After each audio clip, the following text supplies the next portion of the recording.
These are the best and worst weapons in Apex Season 19. Now, some of you are thinking, whoa, it's only been a couple days. How are we able to put out a tier list right now? Well, guys, to be truthful, only a few things changed regarding the weapon meta. So it's really not that difficult to figure out which weapons you want to avoid and which ones you want to pick up because they will be dominating the meta. Let's begin. Starting off in F tier, the P2020. No shocker here. This weapon is the true starter gun of Apex. It does need a buff. Currently, it does only 18 damage to the body, but what if it did 20? I think with a 20 damage per shot, this gun would be more viable. It'd probably be more like C or D tier. But with all of that said, if you get the hammer point hop up equipped to this, it's probably more like a C tier weapon. I just don't see the point in taking it over basically any other gun. I mean, would you take an R99 over a hammer point P20? Yeah, you would. So we got it in F tier for now. Moving up to D tier. First up, the Rampage. Now, overall, the Rampage has a slow fire rate. It has an inconsistent recoil pattern at times, and its hip fire isn't great. I mean, yes, at times you can win a fight up close with its hip fire, but it's not something you want to rely on. And because of the slow fire rate, it will get outgunned if you're going up against, say, an SMG. This gun does tend to thrive in that mid-range scenario. You know, if you have a bruiser, 3X, something like that, and the enemy is in your line of sight for a good period of time, yes, the weapon will shine and be better than a D tier weapon. But it's about all of the other scenarios where this gun doesn't shine. Now, I will also add, if you charge it up with a thermite, this gun moves up to C tier, but that is a temporary buff, okay? It's only going to last a certain amount of time, but if you get this weapon, be on the lookout for thermites because charging it up is what you want to do with it. All right, second in D tier, I've got the charge rifle. Charge rifle did receive a slight buff this season. They increased the projectile size and they improved the bullet drop ballistics. Testing this weapon out, I don't feel a huge difference with it. In the past, the charge rifle was incredibly easy to use, and obviously last season they reworked it. I feel like I saw very few charge rifles. Now, this gun can be very strong, right? Like you can hit 100 on a player with it. It's just that you need to lead it very well. You obviously have to charge up the shot. It's not easy to use anymore. In fact, it's very, very difficult to use. I think it's better for mouse and keyboard, and it's harder for controller players to use. But overall, I do not pick this weapon up, so I'm putting it in D tier. Now, I should also mention, since some of you are probably coming for my neck in the comments regarding certain rankings, every single weapon in this game can get you a kill, all right? Certain weapons are definitely better than others, but if you find success with a weapon that I put in the lower tiers, good for you, all right? It's not to take away anything from that weapon. This is just for the broad majority of players who are trying to find out which weapons are best this season and which ones they should probably stay away from, or if they find it early on in the game, they're going to look to upgrade from it later on down the road. Okay, moving on to C tier. First up is the RE45. Now, this is another decent starter weapon. If you get it off drop, you can one clip somebody. It's kind of like a mini R99. It's not necessarily a weapon you want to use all game, but I will say if you do get the hammer points on it, it makes it significantly better. Maybe moves it up to B tier, but once again, you'd have to run the RE until you could find that hop up. And that's why these weapons that are really contingent off having a hop up in order to make it viable, they're always going to be in the lower tiers, right? Because if you run that weapon until you find the hop up, it's going to be sort of detrimental. Now, the RE45 is golden this season, so if you find the gold RE, it is definitely worth running,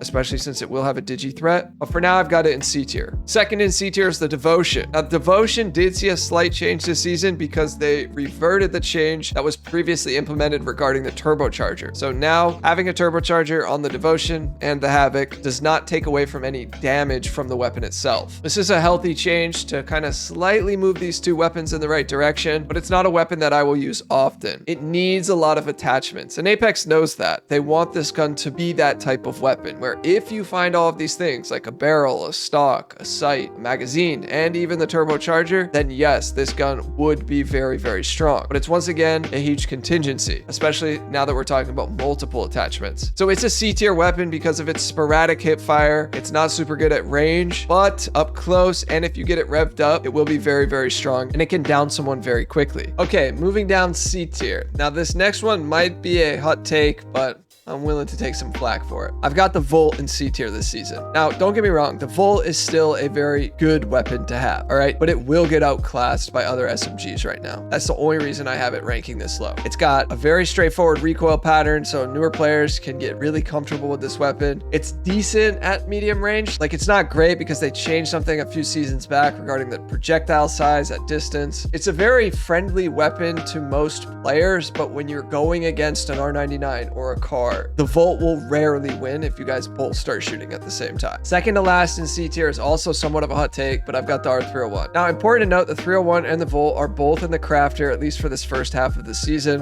That doesn't really affect my rankings per se, but I'm not going to be crafting either of these weapons. The 301 has been nerfed and nerfed over the past several seasons. The hipfire is pretty bad on it now. It's still a viable weapon at medium range, but the problem I have with it is that other ARs have taken the limelight, all right? I'll talk about them later on in the video, but the 301 is by far one of the weakest weapons in its class right now. Can you still use it, get some kills? Absolutely, but it's not meta by any means. Also in C tier, I have the Mozambique. Now, the Mozambique is a pretty decent starter weapon, okay? And when you get the hammer points, yeah, that definitely helps as well. You can hit 45 for a body shot. It has decent range on it for a shotgun, okay? But up close, it feels a little underwhelming most of the time because you're kind of stuck between, do I ADS with this pistol or do I hip fire with it? And it doesn't feel the same when you go up against like a PK or a Mastiff. If you're ADSing versus that player is probably going to output more damage quicker than you can output the damage to kill them. If they hit a big shot with the Mastiff or the PK, you are not going to outgun them with the Mozam. So it severely falls off once you start going up against better weapons. All right, now getting into B tier. First up, I've got the Flatline. Flatline is also middle of the road, right? They've nerfed it the past few seasons. Hipfire is better than the 301s. That's ultimately why I have it in B tier. And it feels a bit better at medium range, right? The 301's easier to control its recoil at that range, but the Flatline feels like it hits harder. I think the Flatline is a decent weapon to have, but a lot of the assault rifles right now are not as good as they once were. I wish we saw more weapon changes because it feels like the weapon meta will be very similar to last season, and that includes some of these very popular guns like the Flatline and the 301. But for now, I've got it in B tier. Second is the G7 Scout. The Scout is also a decent marksman, right? You've got the fast fire rate and you've got the ability to stack up some shots on them pretty quickly. However, there's a pretty steep bullet drop on this weapon, so it is in a little bit of a weird spot where it's not going to be viable at long range. It's decent at medium range, but up close, it's a marksman. You don't really want to have it out unless you're swapping to it trying to finish off an enemy, and the hip fire there can be a little bit sporadic. So it's a decent weapon, but it's not meta by any means. All right, third in B tier is the Havoc. Now, like I said, the Havoc received that same change regarding the turbocharger that the Devotion did. Now, me personally, I don't typically use a turbo on my Havoc because I prefer the recoil pattern without the turbo equipped. There are two different recoil patterns. Now, if the Havoc isn't being used for close range fights predominantly, having a turbo may not make a ton of sense for you. It's going to be your preference at the end of the day, but ultimately this gun is sort of middle of the road, right? It's not going to be good at long range. It's decent up close and medium range, but its recoil can be pretty steep, okay? And so that's where some other guns are just better at certain ranges. If you're going to be up close and that's why you're using the Havoc, I think having an SMG makes more sense. As you can tell, you can clearly see how I feel about a lot of the ARs right now. Moving down the list, the EVA 8 is also in B tier. Now I want to be clear here. The EVA 8 up close, like very, very up close, is probably A or S tier. But when you compare it to these other shotguns, it's just not that good because you need to be so up close for the EVA. So if you're using the EVA as your secondary, but you can't really use it and be effective with it unless you're face to face with an enemy, I feel like that's a little bit of a detriment. There are so many other weapons that you could replace the EVA with that not only will fill that void if you're that close to your enemy, but also if you're not that close, right? Like 10 to 15 meters. So the EVA is an interesting weapon because its use case is very, very niche and not always possible to accomplish. Next in B tier is the Triple Take. Now the Triple Take is still a solid weapon in Season 19. The downsides to it are the inconsistencies in damage. So if you fully charge up the shot, it obviously is going to hit for a significant amount of damage. However, it's those following shots where you're not able to allow for the Triple Take to fully recharge again. So you'll be stuck hitting some 19s and 21s on your opponents at times, and that's why it's kind of a B tier pick.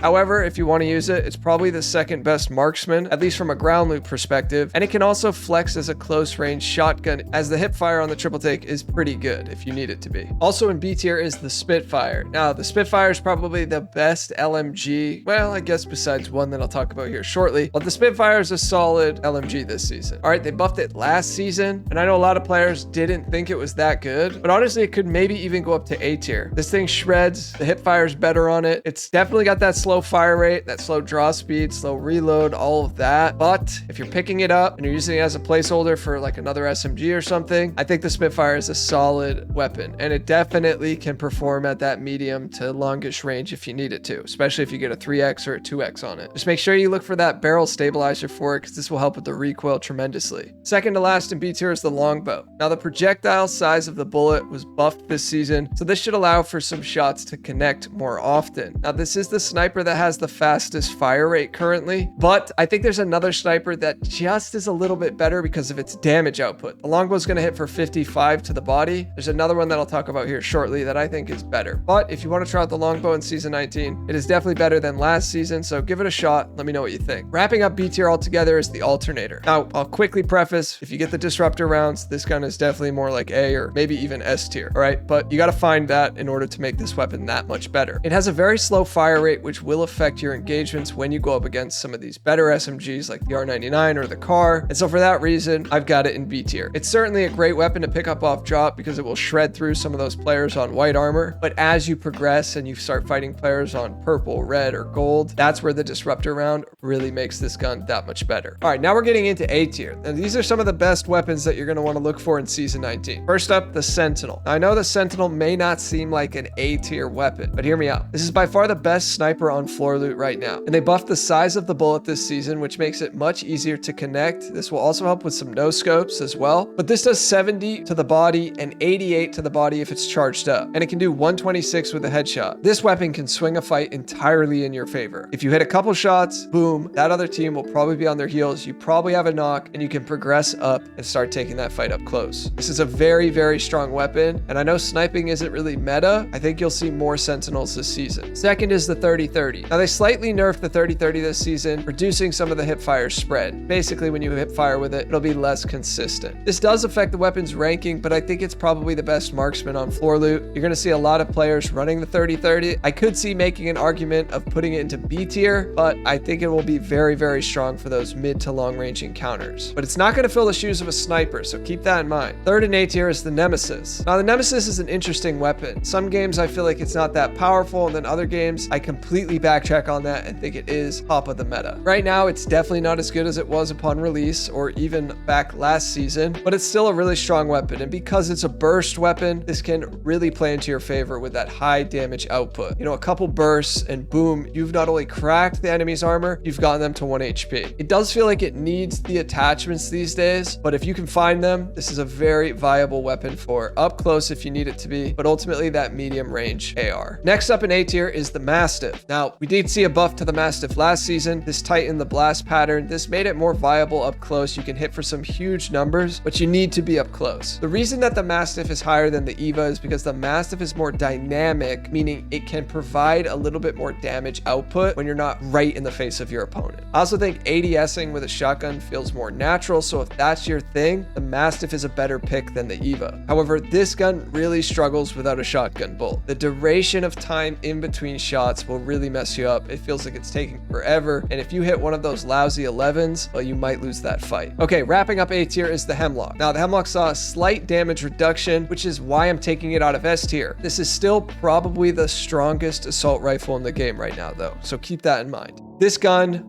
will dominate, okay? It's still viable up close with its hipfire. Like, the spread of the burst does not go everywhere. When you compare the hipfire to, say, something like a 301 where it feels like it's all over the place, the Hemlock is very, very consistent. There are some times at range where the damage may not be what you want it to be, but that's kind of the name of the game when it comes to a burst weapon. Overall, this is definitely the best AR in the game right now. All right, now let's move on to S tier, and I know this is what everybody has been waiting for. So let me start out by saying all of the care package weapons are currently S tier. We've got the Wingman, the Kraber, the Bocek Bow, and the Prowler. Now, since the Prowler and the Kraber didn't receive any changes this season, I'm not going to spend too much time talking about them. You guys already know these are very strong weapons, right? The Prowler's an insane SMG. You can use it on burst or full auto. The Kraber is the best sniper in the game. But when it comes down to the Wingman and the Bow, let's get into those two. The Wingman was added to the care package this season. It has the boosted loader and a version of the Skull Piercer built into it. The Skull Piercer will do a flat rate damage, though. It ignores ignores what helmet the enemy has on. So it's flat out 95 damage to the head and 50 to the body. It has a really fast fire rate. You can get up to 12 bullets in the magazine. Obviously comes with a digital threat, and this is definitely the best gun in the game right now. If you see a wingman, pick it up. Even if you feel like you're not good with it, start getting good with it. This is the best version of the wingman that we've ever seen. It'll dominate every single fight because all it will take is 2 shots or 3 shots and you're knocking somebody. I definitely think it's a nice addition to season 19. You know, they exchanged out the L-Star, they brought in the wingman, and it's felt pretty fun so far. The bow check, obviously another S tier weapon. They increased the draw speed, so you get to ADS the bow much faster now, and then you can toggle on or off the shatter caps, and they also kind of buffed the shatter caps as well. So if you want to hip fire the bow, make sure you have shatter caps toggled on. That way it has that spread pattern of the bow, kind of like a shotgun, and this will fare much better up close. The bow is a really strong weapon. It's a little awkward to use for some players, but start picking this weapon out. Don't leave it behind this season. You'll really see how it can shine in a lot of fights. All right, moving back to some of the ground loot weapons that are S tier. First, I have the R99. Now we know the R99 has been up and down, right? They've tried to nerf it slightly the last couple seasons, but it hasn't done enough to take it out of the meta. The R99 is the best SMG in my opinion right now that is on floor loot. This gun shoots insanely fast. The recoil is pretty easy to control once you get used to it, and it will just stay one clipping enemies. But a close second to the R99 is the car. If you can't find a light mag for the R9, that's why I think the car is also S tier, because the car is probably better without a magazine since it has more bullets in its base mag, and this gun is also very, very strong. However, if it came down to a fully kitted car or a fully kitted R9, I'd take the R9. I know that's preference. Some people would rather have the car. The point here is that they're both top tier SMGs. If you see them, pick them up this season. They're great for secondaries as long as you have something else that can handle at that medium to long range, unless you're running double close range. But these two weapons absolutely shred. Second to last in S tier is the Peacekeeper. This is the best shotgun by far. You get the disruptor rounds on it. You can start hitting players for 120 if you hit a headshot. The Peacekeeper is an insanely strong weapon at close range battles. You can 2-pump players, but it can also be decent at those ranges where you're not right up in the face of the enemy because it has that built-in precision choke. ADSing the weapon, allowing for you to get a tighter blast pattern, will enhance this gun's damage at those ranges where you're not right up in the face of the enemy. I love running the Peacekeeper, and also I have to say, it's extremely satisfying to get good with. Finishing out S tier is the L-Star. Now, as I said, they took the L-Star out of the care package and put it onto ground loot, and they also buffed it as well from what it was previously before it went into the care package, okay? So they tuned it down from the care package version, but this thing shreds, all right? And if you remember season 10 and some of season 11, I believe, the L-Star was meta. This gun was extremely difficult to go up against. It's not only the VFX effect, you know, you get kind of blinded when you get shot by an L-Star, but the damage output is insanely fast. You know, before you know it, your whole armor and then some is ripped off. Having all of the attachments on the L-Star will definitely make this weapon that much better. And I know a lot of players don't necessarily think of the L-Star being a meta weapon, but trust me, you're going to see more and more of these weapons as the season plays out. And if you get good with this gun, you actually don't ever have to reload. That's one of the cool things about this gun. It can make it kind of broken for sure, but if you learn to get good with it and you learn the timing of the shots, you'll never have to reload. So definitely be on the lookout for more L-Stars in season 19. If you enjoyed this video and you want to learn all about the best and worst legends, well, I suggest you check out this video next. Thanks for watching. Peace.